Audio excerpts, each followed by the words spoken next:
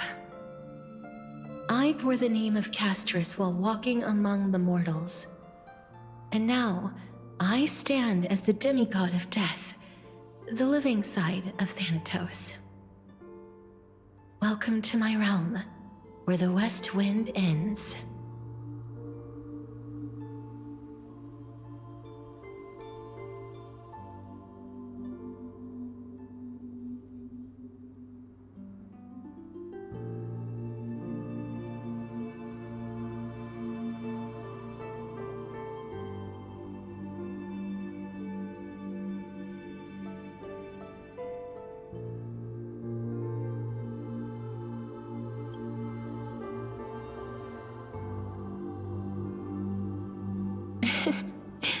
You're still as energetic as always. Did you know? Every flower here was planted by Thanatos themselves. These flowers were originally both lifeless and immortal, but in the first rain brought by the River of Souls, they were given new life, flourishing as the bearers of countless souls. And it is my duty as the Master of Death to tend to their well-being and foster their growth in this serene haven. Similar to the structured cycle of life and death in the mortal world, these flowers too shall wither and fade, returning to the earth and then ascending to the sky with mist and tides. Eventually, they will descend to the mortal land as gentle rain. Every soul undergoes the perpetual cycle of reincarnation, albeit in varied forms, until the world meets its end. Yet, sadly, there's no time left for Amphorius to wait for when the flowers bloom again. Now, death is the power at my fingertips. It once led the souls of the deceased here, but I shall open the gate of the netherworld and return you to the realm of the living. In exchange, please, take the core flame of death with you and complete the flame chase journey. Do not let our work thus far be in vain.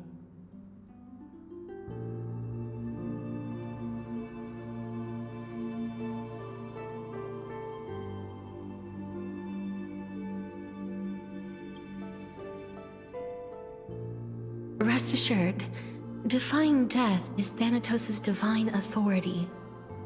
Fortunately, your soul hasn't dissipated. This is not a resurrection, but the extradition of a dying person back to the present world.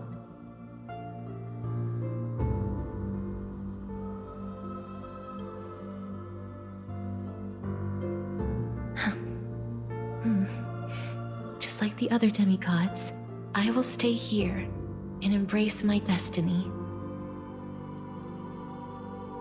That being said, it is not easy to guide a lost soul back to the mortal realm. The whispers of death are sweet and alluring.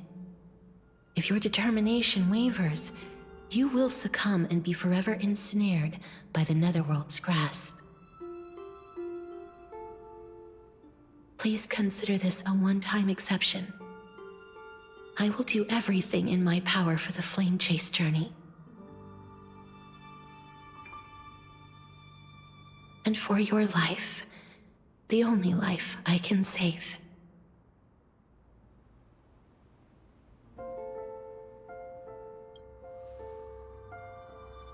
I am glad to hear that.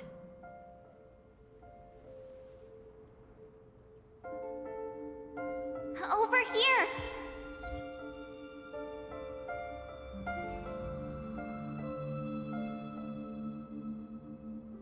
I believe in you.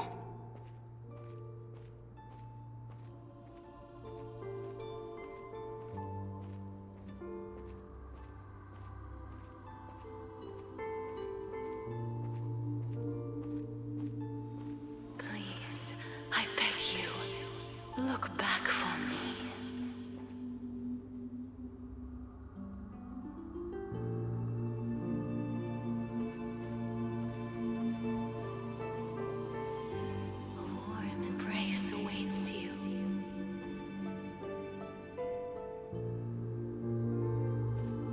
lift your chin up high and step forward with us to war tomorrow! That's right. Keep your eyes on the dawn.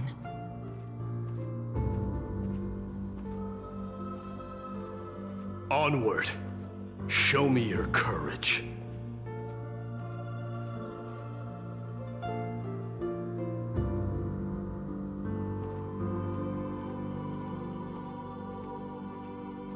Partner, we shall become heroes together.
All of this is proof that you once lived. Your soul, your memories, the years you've journeyed through, and the path they revealed, leading you back home. So, continue onward. Do not stop moving forward, and do not let her sacrifice and the support of all who have stood by you be in vain. Over here, friend! Take my hand. Let's go home.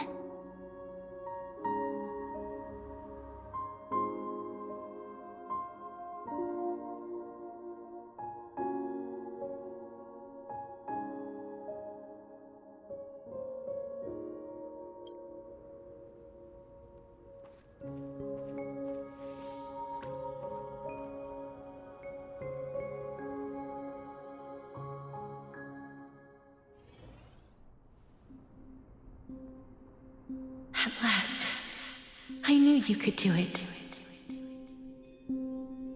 Your soul is still perfectly whole, as if some kind of force is trying its best to keep it together.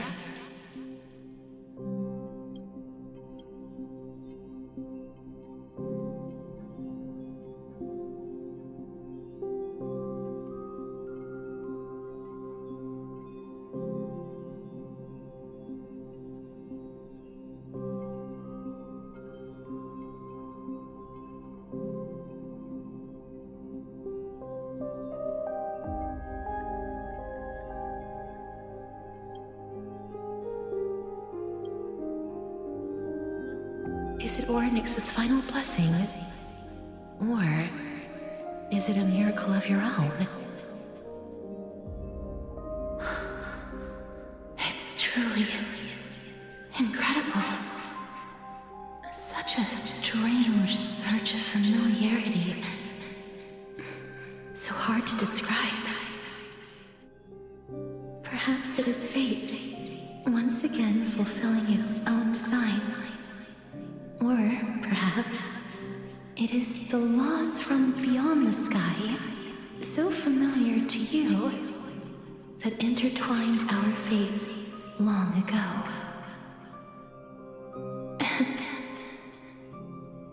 It seems that this is a riddle which cannot be solved anytime soon.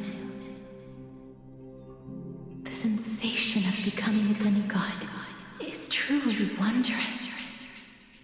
It's as if the river of souls is winding its way through the depths of my spirit, transforming with each breath into a fine rain that nourishes the world.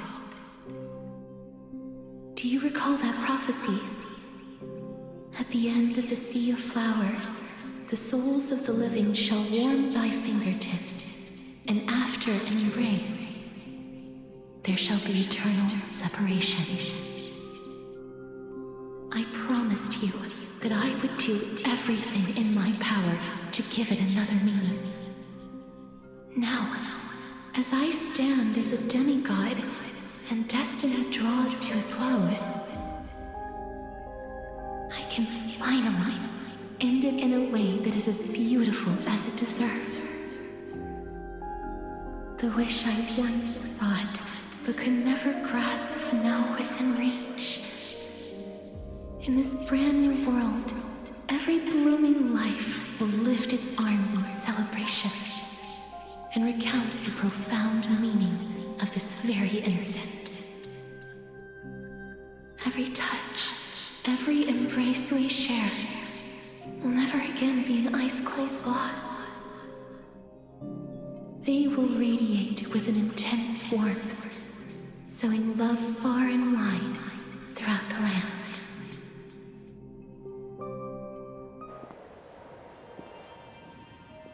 The other shore is very cold.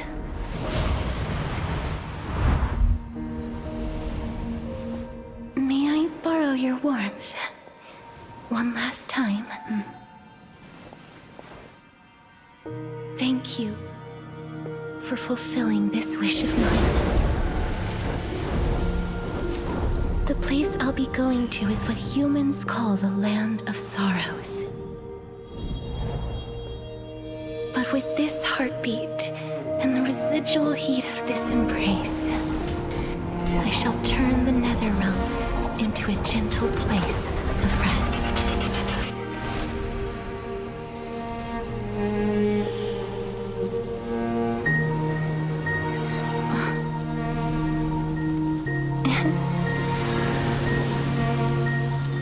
This embrace may be brief, but it's the proof that I once lived. Farewell, then. May we reunite in the new world.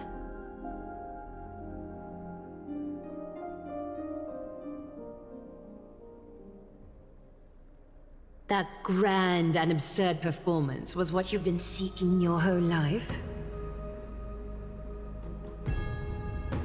I gave up everything in search of truth, and it culminated in this very moment. You, on the other hand, performed as I expected. You did not hesitate when you saw the chance to attain power. It's as if you crave power, like a fly craves rot. Those are your words, not mine. But what you said at the end, did you already know what I had planned for Thainan? I may have lost an eye, but my vision is clearer than anyone else. You've nearly exhausted your humanity. You're no different from my current state as a walking corpse. That's true. I've long since burned to ash over the past 1,000 years. Only he is capable of unleashing a raging fire that rivals our final great enemy, Aquila. So, this is our last chance. How about we let go of the bad blood between us? May I resonate with your core flame, Aglaya? Please do. That's impossible. To persist with your soul thinned to such an extent. You're insane. Just as you fight to lug your corpse onward to complete your unfinished goals, I have my own reasons for doing this. Until Finan grows into his position as the prophesied leader, I must continue to lead everyone on the flame chase journey. I must keep inching forward, even if only as an empty shell. I've long predicted this was the case, but I didn't think you'd already lost so much. How ironic. We would have avoided so many misunderstandings if you and I had just spoken this candidly before. But casting aside our ideological differences, there is one thing you and I agree on. Finan. Yes. He was born to be a hero. He understands the hearts of the people, and I can confidently say he is a far better leader than you. Only he is capable of fulfilling your mission. Sadly, he is a man cursed by Nestia. But by my estimates, his horribly elaborate sense of style should not impede Era Nova. Congratulations are in order. We found common ground at the very end of our destined paths. When you put it that way, it makes me want to take back what I said. Aglaya, we're back. Come welcome our great hero reborn from the ashes. I hope he didn't hear your earlier assessment. It wouldn't be the first time I criticized him. A man should be aware of his own shortcomings.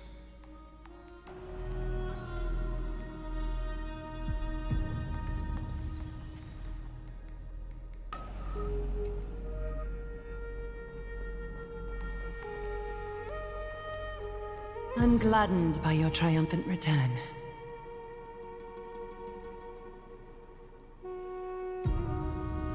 But I don't see Castorice among your number.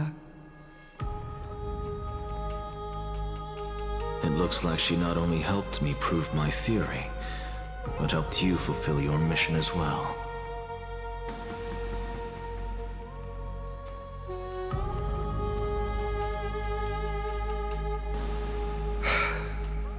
I agree. She might not have been able to change her fate, but she still wrote the final verse of her epic herself.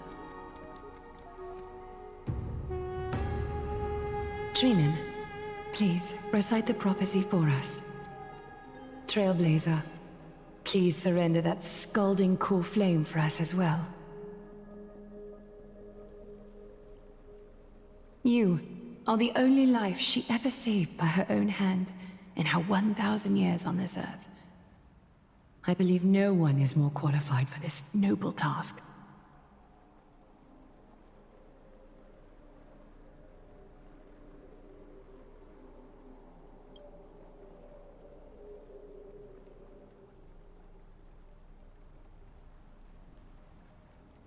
O gods who have returned, and gods who are still watching, today we bring you a soul laid bare. The Hand of Shadow, Thanatos, remembered their name from the past. From daylight they came, and to their fragrant dwelling they return, to walk now among your ranks. And there was one who joined hands with the Titan, a traveler risen from the dead and reborn among mortal kind. She is the everlasting night, and shall now proclaim in her good name, O Majesty of the 12 Titans, pillars of the world. We seek your divinity to mend the rifts of the world. Fill our bodies with blood of gold, till we wither in willing service to the prophecy. Step forward, trailblazer from beyond the sky, and together with us, surrender the core flame and carve their star into the sky.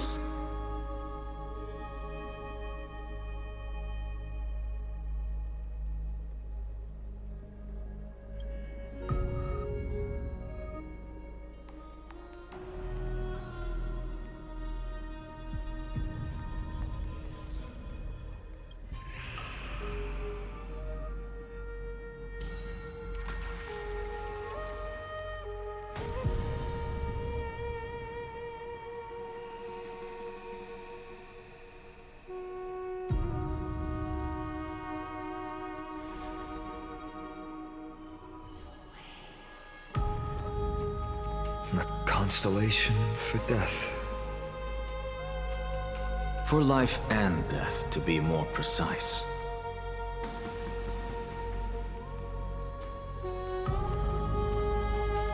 Look! It's...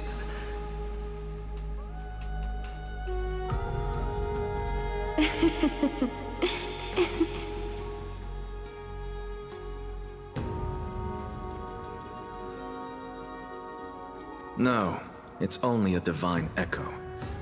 I think she's here for the trial.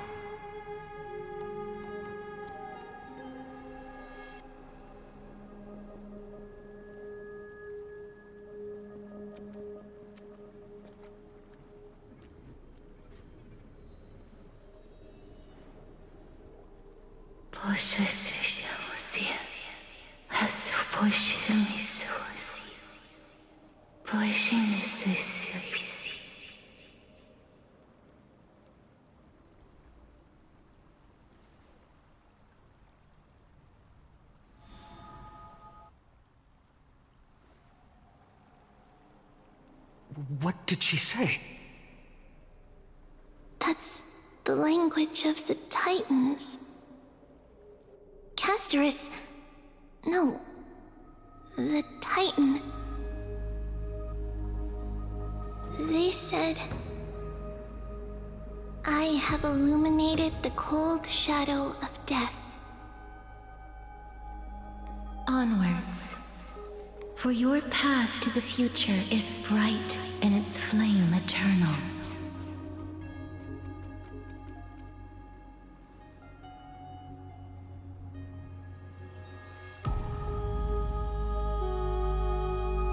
Do not forget.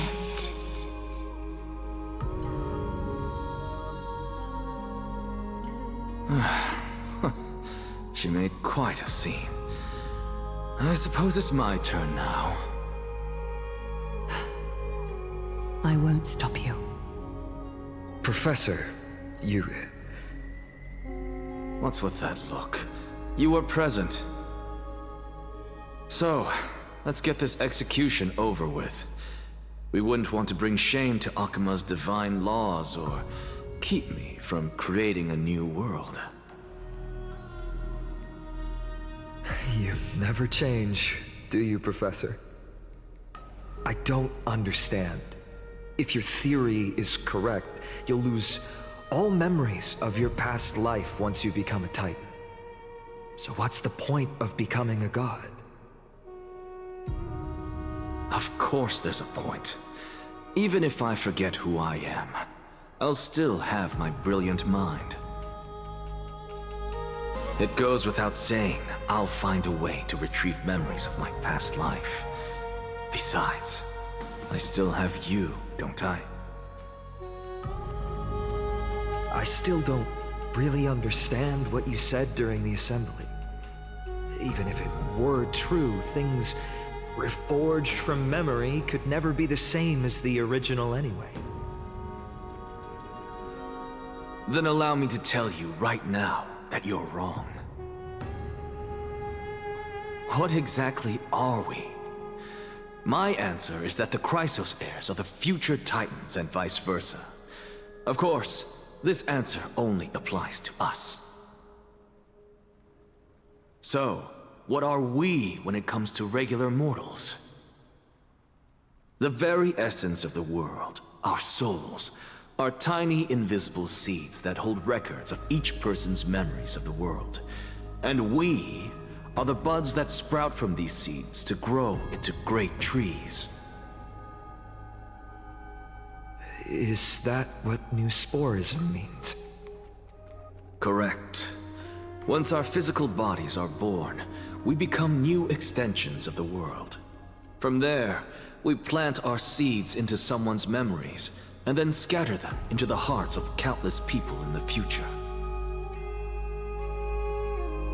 Just as seeds are affected by their environment, so too will our appearances differ across memories.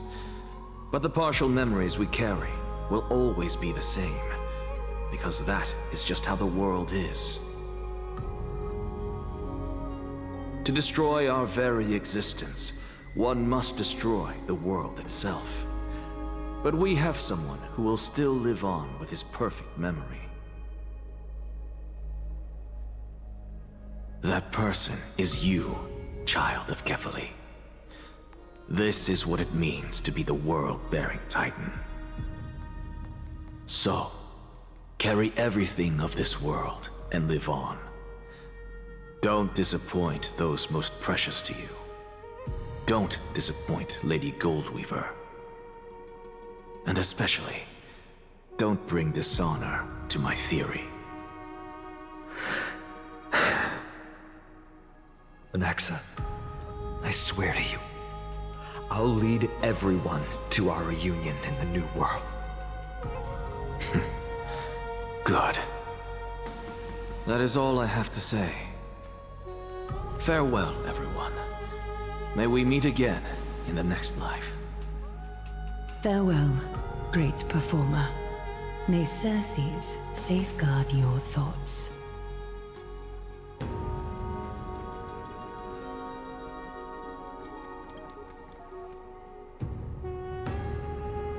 Are you satisfied, Honorable Titan?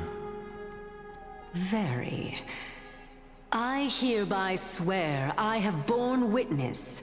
Anaxagoras of the New Sporists and the Grove of Epiphany has successfully overcome the trial of reason.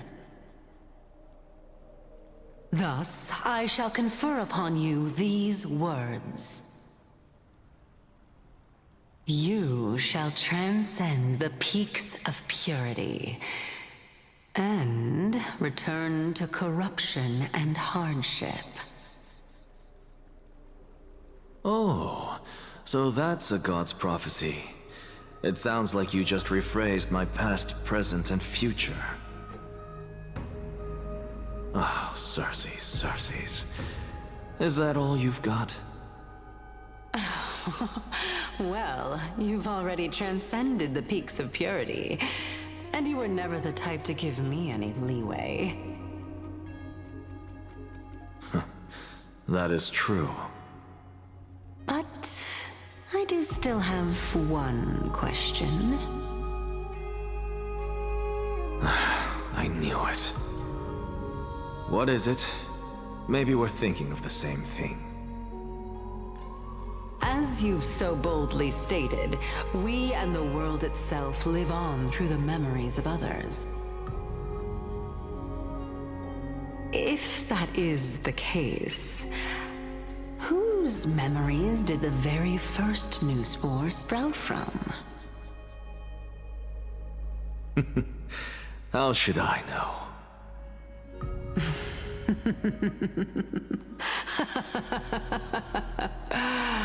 Oh my. But, since we are both equally curious, we should allow the children of humanity who come after us to to investigate in our stead.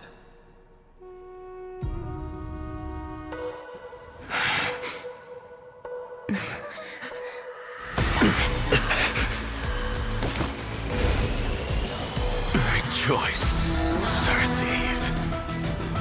I sow the seeds of suspicion in the new world with your soul! And now, the objective is complete. That is all.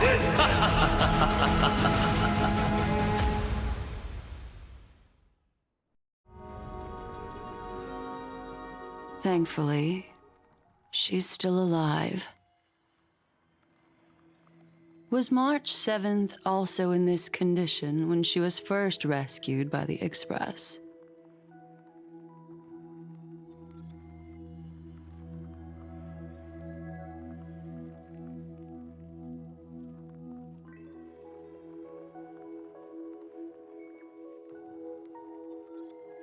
But she still woke up naturally. Looking on the bright side, that might happen this time as well.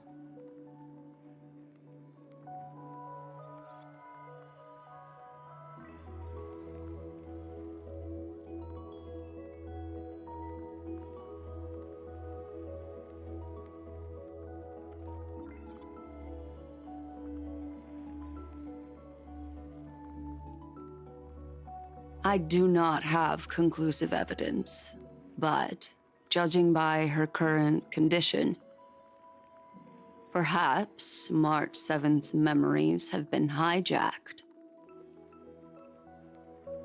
Think about it, Miss Himiko. What will happen when someone loses their ability to remember?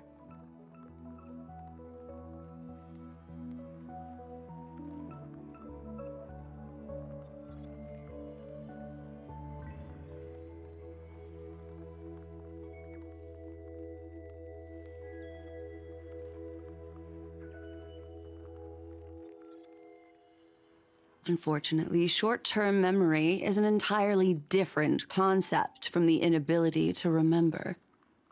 Perhaps it is difficult for you to imagine.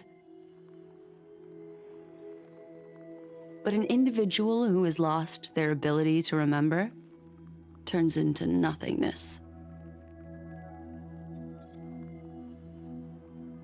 The belief of the Garden is that everything in this universe can be interpreted through memories. This is the driving force behind the continuance of this path. The past is made up of memoria, while the future is a possibility that will eventually be converted to memoria. But the present, it doesn't really exist. And it's only an abstract expression. Therefore, when a person is affected by the path and loses their ability to remember, their physical form will also be affected. These ice crystals are a manifestation of that.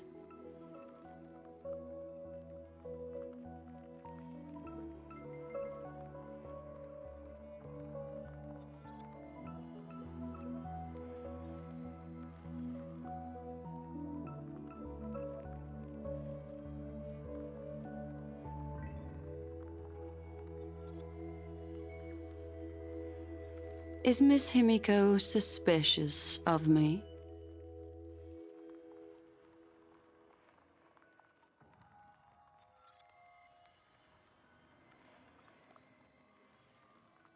In other words, now is the time for me to prove my innocence. That's not a problem, of course. The true reason behind my intentions is that Amphorius holds special significance. For some memo keepers of the Garden with extremist views, it is a perfect example. A world that can only be seen through the Garden's mirror means that memo keepers have the right to keep the world in their private collection. If those Pathstriders of Remembrance were to uncover the secrets of Amphorius first, they might unleash their wild ambitions and remodel more worlds into a similar form.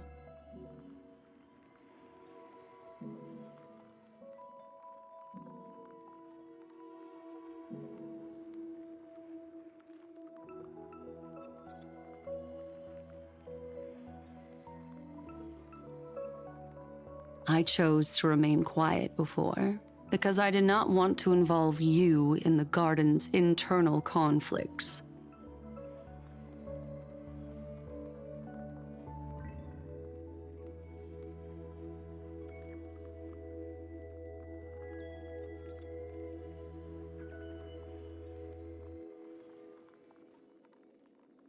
You can be even bolder with your guesses. The people that I'm talking about, they aren't just individuals. They are an organization that has already attached itself to the pinky finger of Fu Li.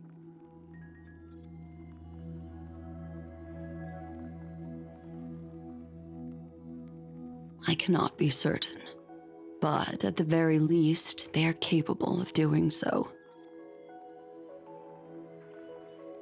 I am deeply sorry about what has happened to March 7th, but the deal that I propose still remains a fair one.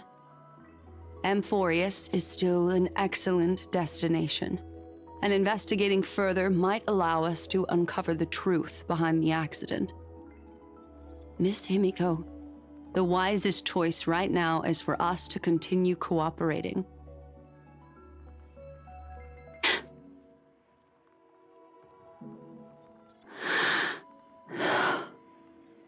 Let me take back a part of what I said just now, Miss Himiko. Although we indeed struck a deal, it seems like I have involved you in some unforeseen danger. Please accept my deepest apologies.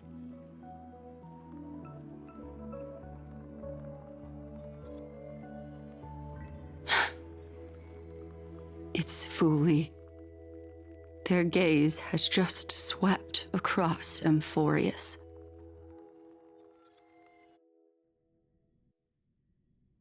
Oh, how interesting. I never expected a mere memo snatcher to be actually hiding so much inside her head. What's even more interesting is that the word Amphorius has appeared in her subconscious. This lady seems to be having fun. Is she usually like this? It's, hard to explain.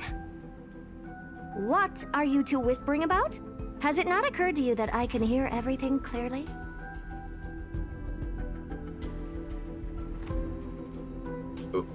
Please pardon me, Madam Herta.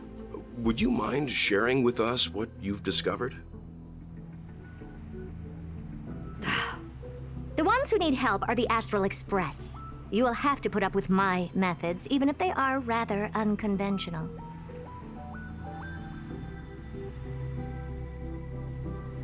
Let's get back to the topic.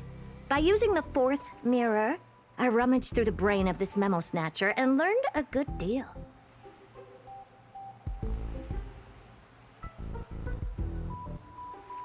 Not only does this person know of Amphorius, but there are also many memo keepers who are interested in the place.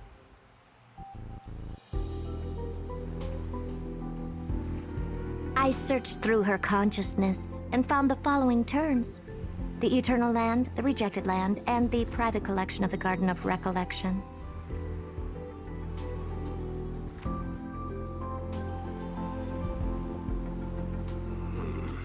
It seems like Miss Black Swan is indeed hiding some things from us.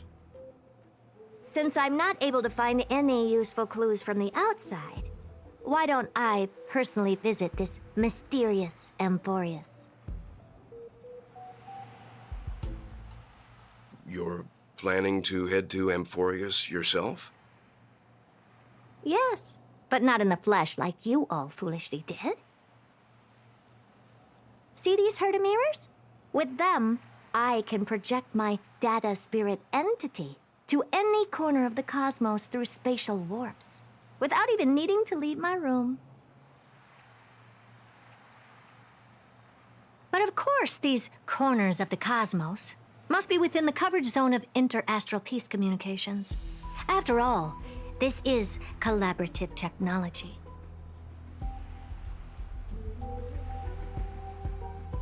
I see.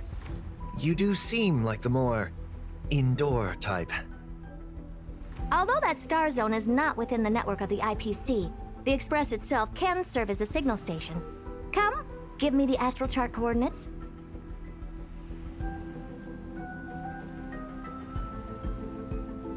Then, sit back and enjoy the show.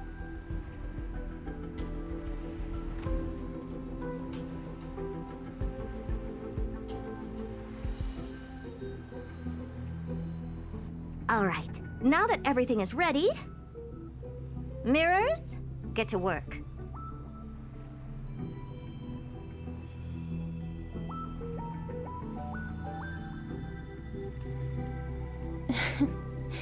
Oh.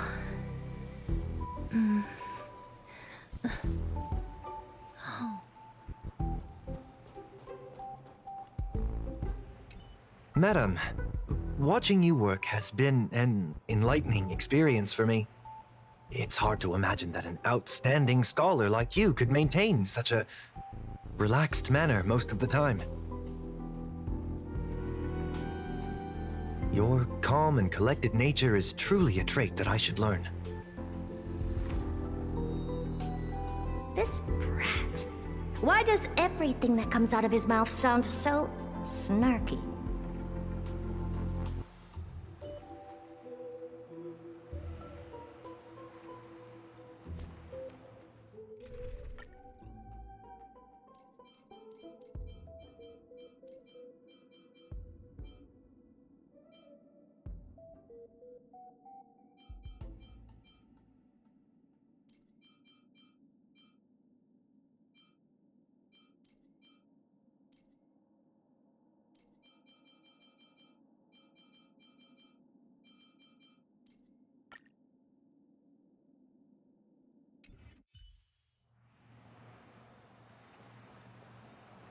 First mirror, input the coordinates. You'll be in charge of the spatial warp.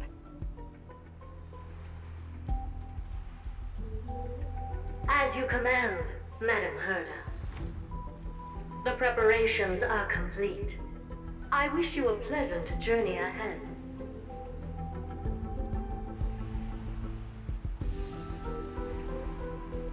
Second mirror, prepare for the thought refraction. There's still some distance from the Astral Express to the Amphoria's celestial body. You're in charge of sending me over.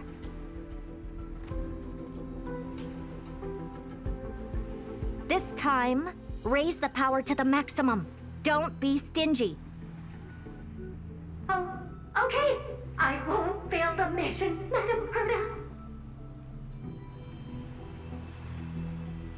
Third mirror, you're in charge of generating the data spirit entity. I'm happy to help, Madam Herda. What kind of appearance are you planning to use this time? Good question. Let me think. Forget it. Just use my own appearance. There's no one there that'll recognize me anyway.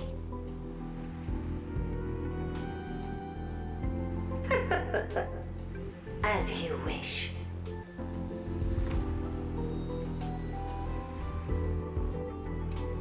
Thank you, Madam Herta. Companions are the lifeblood of the Astral Express. When things are settled, we will repay you for all your help. Well, this young man sure is courteous.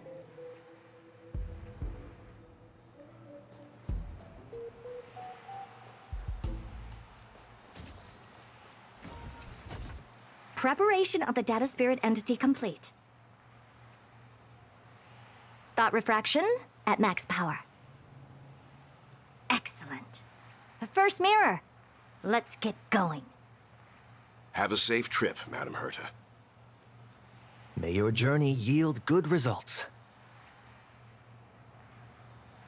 Coordinates input complete.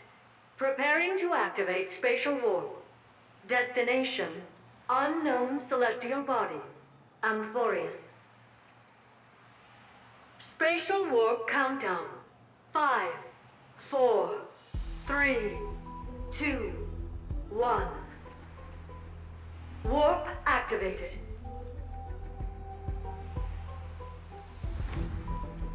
Oh!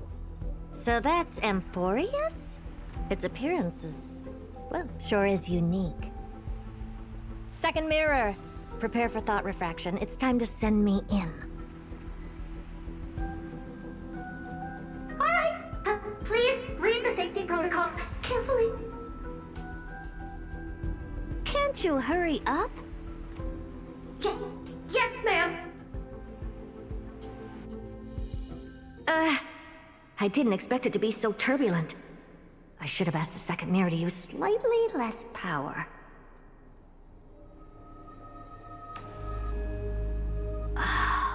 What a magnificent sight! Is this the entrance to Amphorius? Let's see. Perhaps I'll be able to find a way in.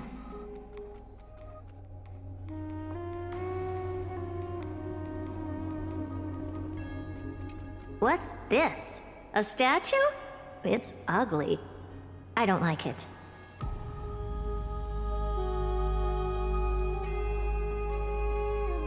Huh. Ha. Huh.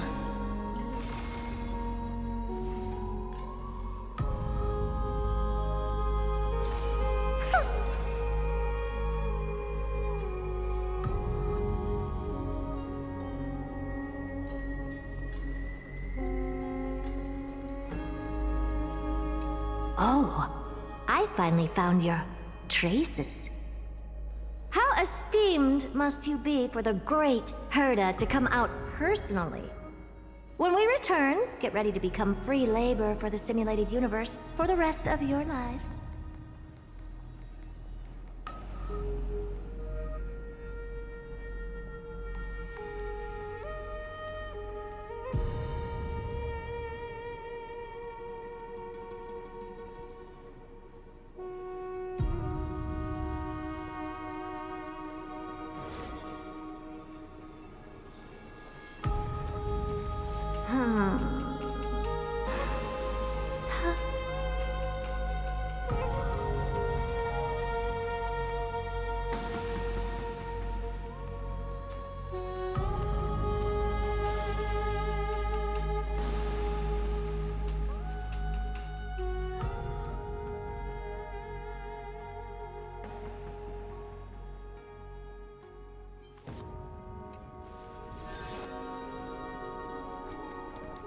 What's this? How creepy. Oh, it moves? Who are you trying to scare? It's either a projection or a fake. There doesn't seem to be much to take note of. Now then, how am I going to get into Amphorius?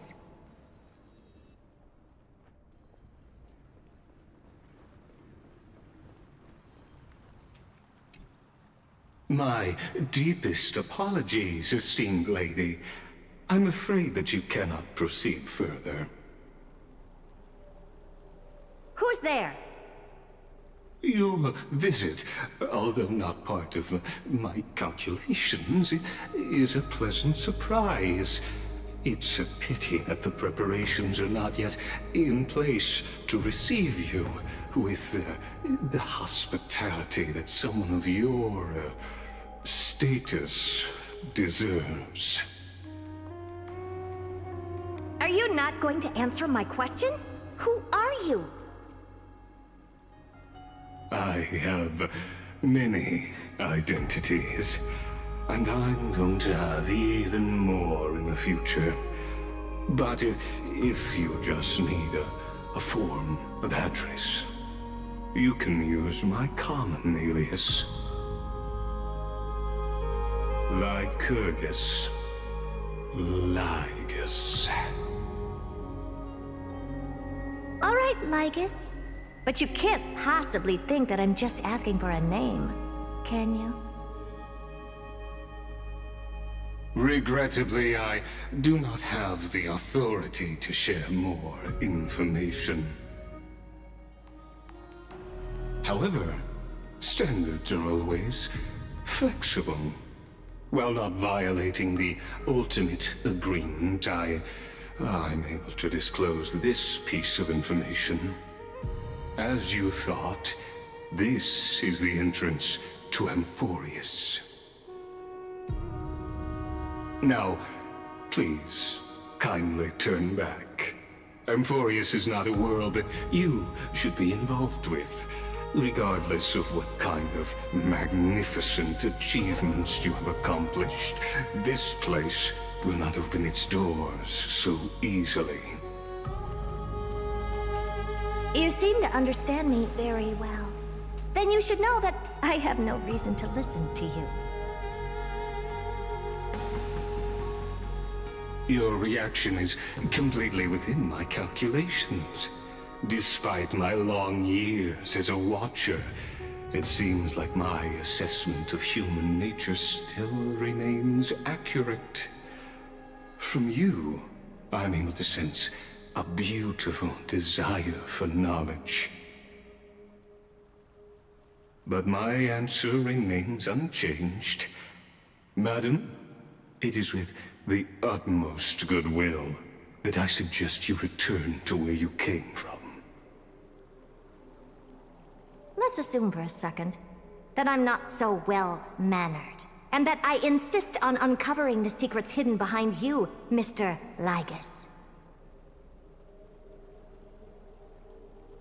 How do you plan to dispel this notion of mine?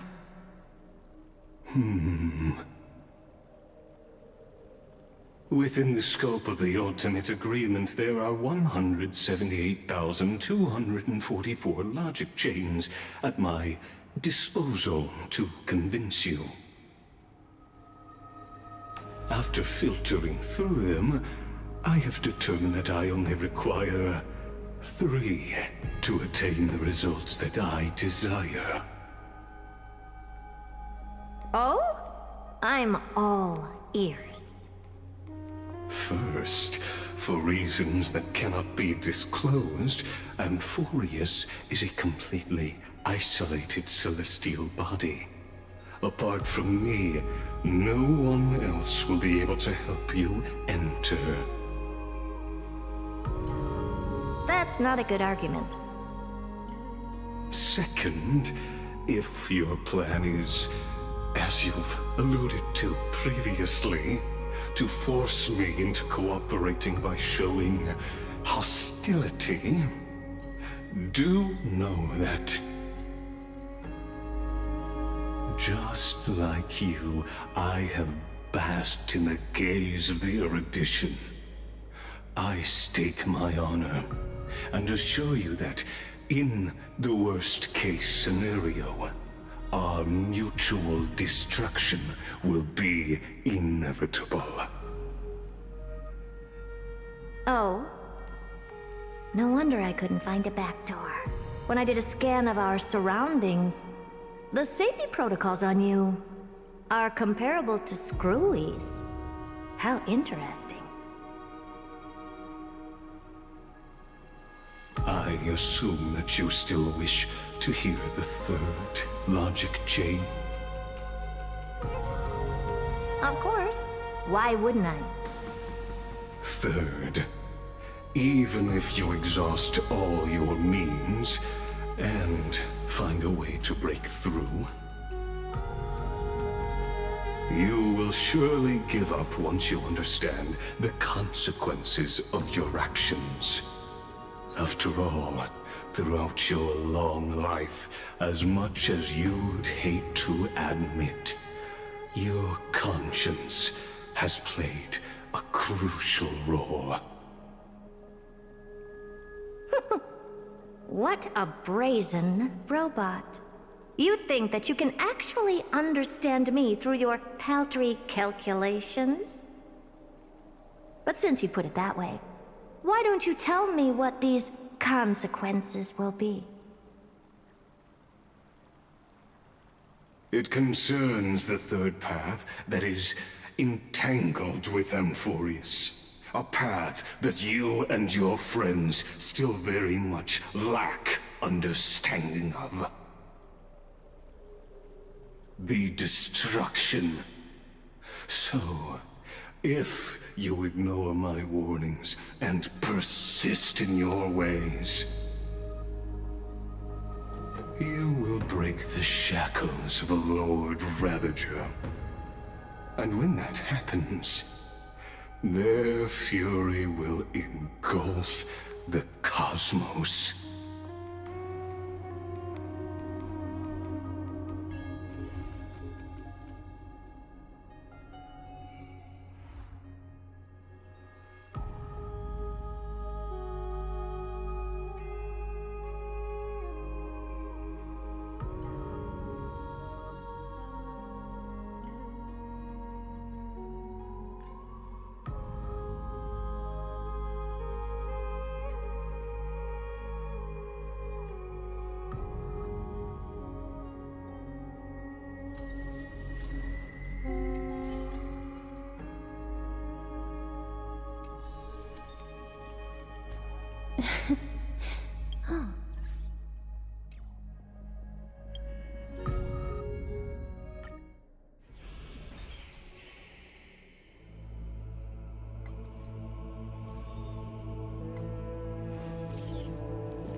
To die for glory is not eternal sleep. The world after death is superior to reality and basks in light.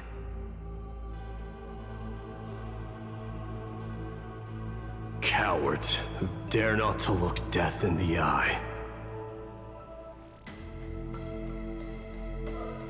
Longing for a martyr's heaven and reciting self-deceiving stories.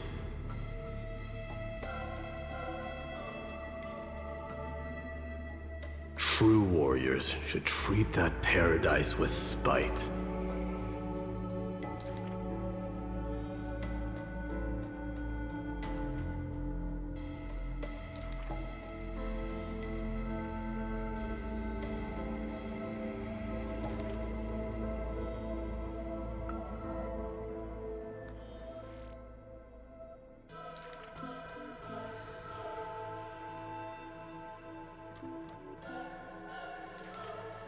Therefore, a traitor who does not inherit the throne is a king most infirm.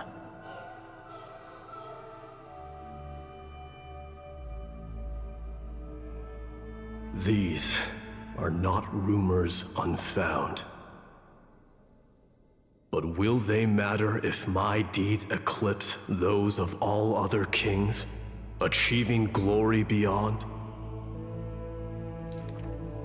Never turning back in war, he seizes all our glory.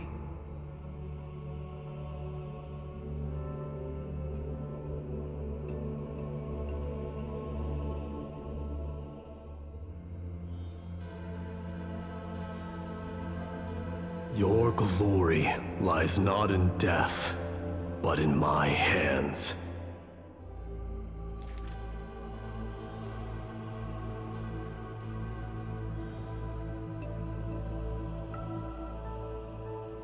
Did you already walk that flame-chasing road, O King?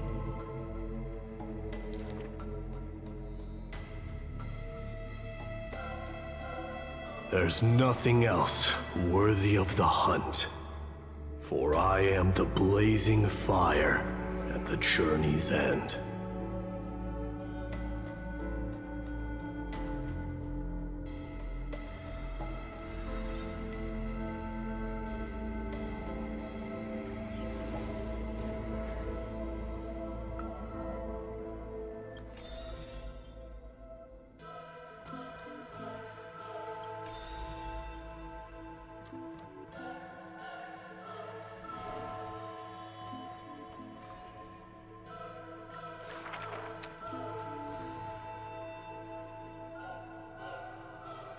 The first story is titled The Golden Apple. It doesn't have to go to the fairest.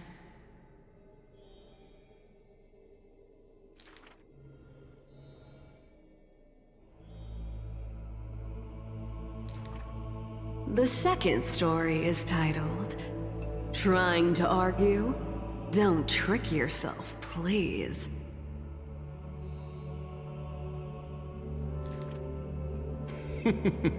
Even the best athlete could never catch up to this turtle.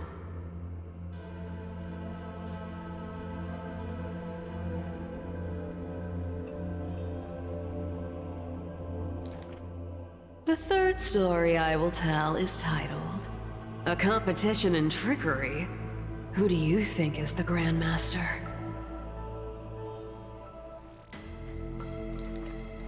I think the world is a gourd. In truth, we are all already dead.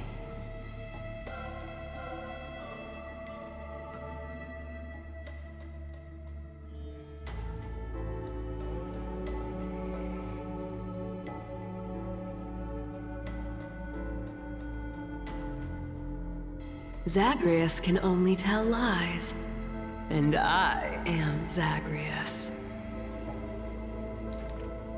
The fourth story is called You Like Money. Good. But you must pay the price.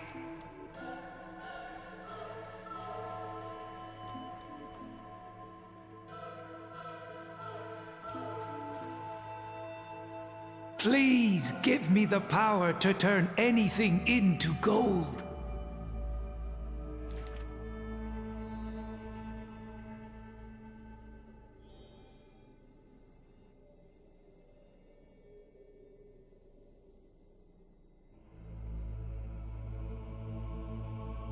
Go back and check your vault.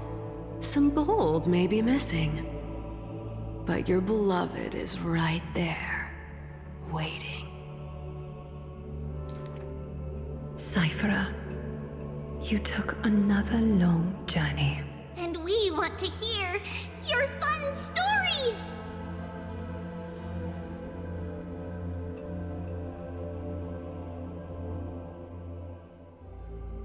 Basically, I visited 4 places, tricked them to my heart's content, and came back fully rewarded.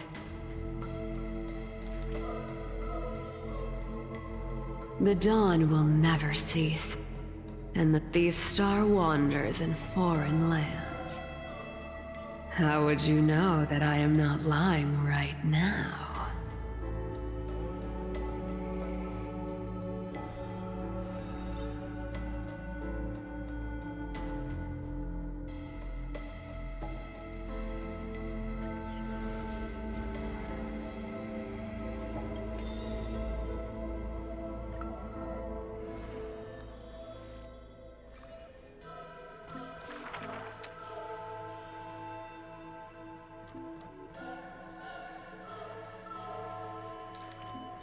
Before people pass away, I write down these poems.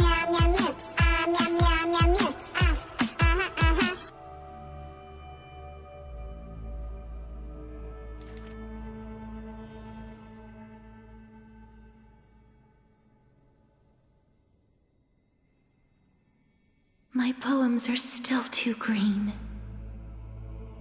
Not worthy to be art.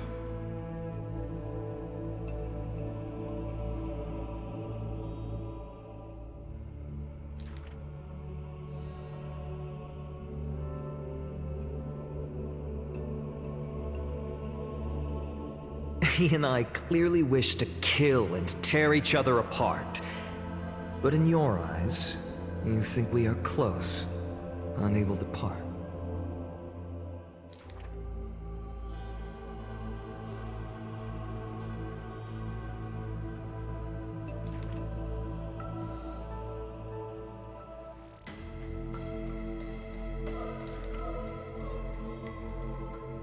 This is truly difficult to write. My duty is to lead the living to the end. I cannot think of a fitting end for a poem to the dead.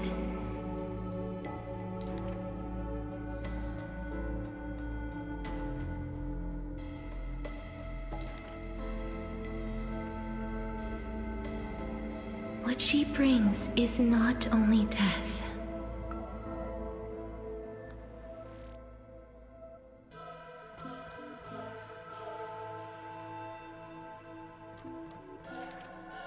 Apart from death, there is something else that is worth remembering.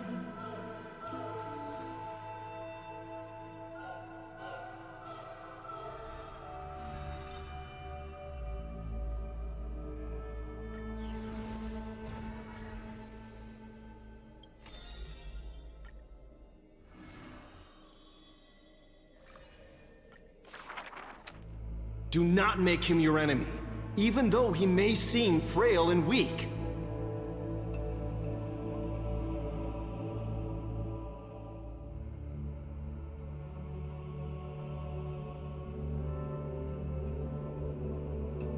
He may seem cold and unkind, but he sees through human emotions with just a peek.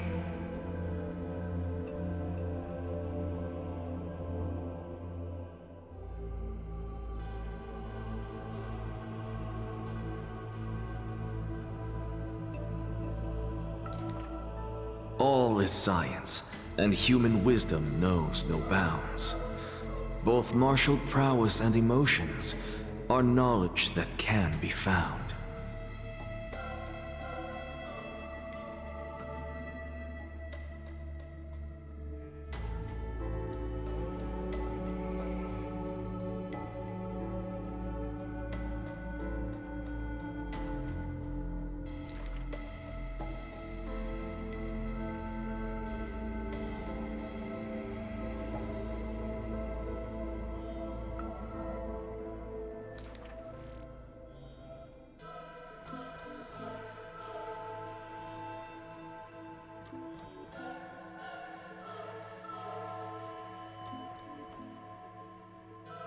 Nothing in this world is ever born fixed.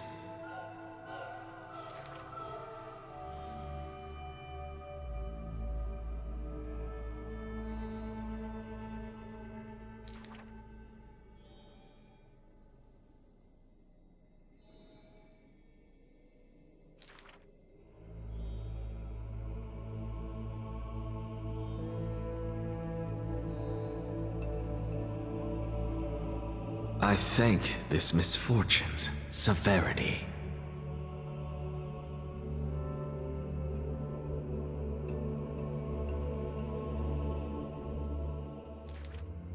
If this road is easy to walk, then future generations will not praise my name in piety.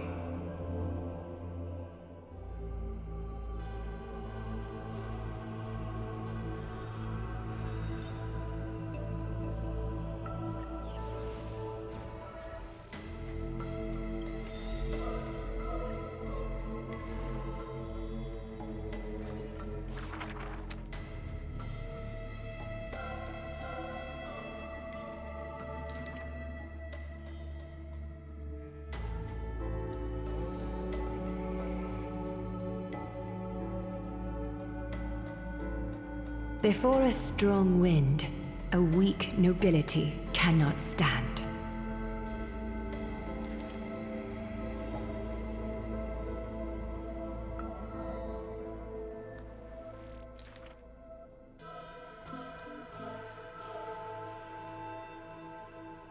Miss, would you like to pick up the shuttle again and weave for me?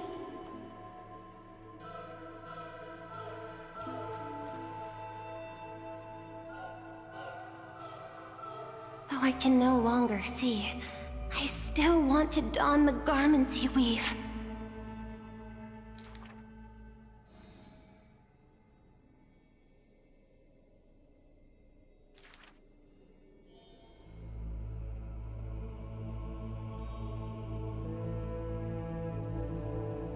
That majestic lady must be Nestia in the flesh. The mistress's beauty is quite reduced by a maidservant So unsightly.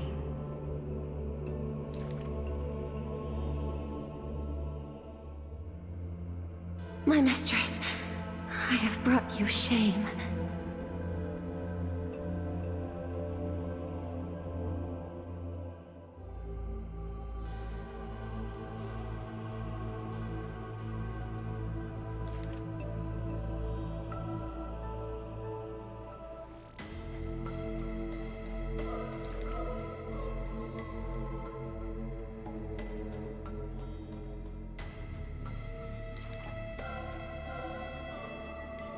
Why are those that appear so fair in fact ugly in truth?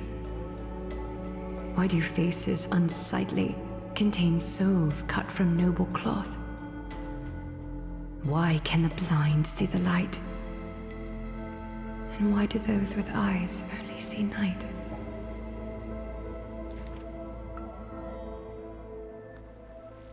If you no longer have the power to see, then with my destiny,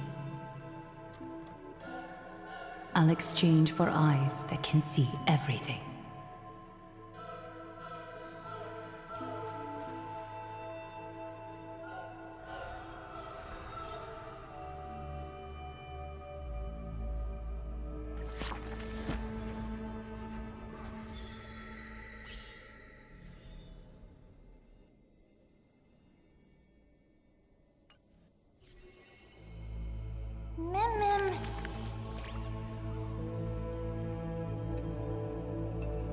Mem.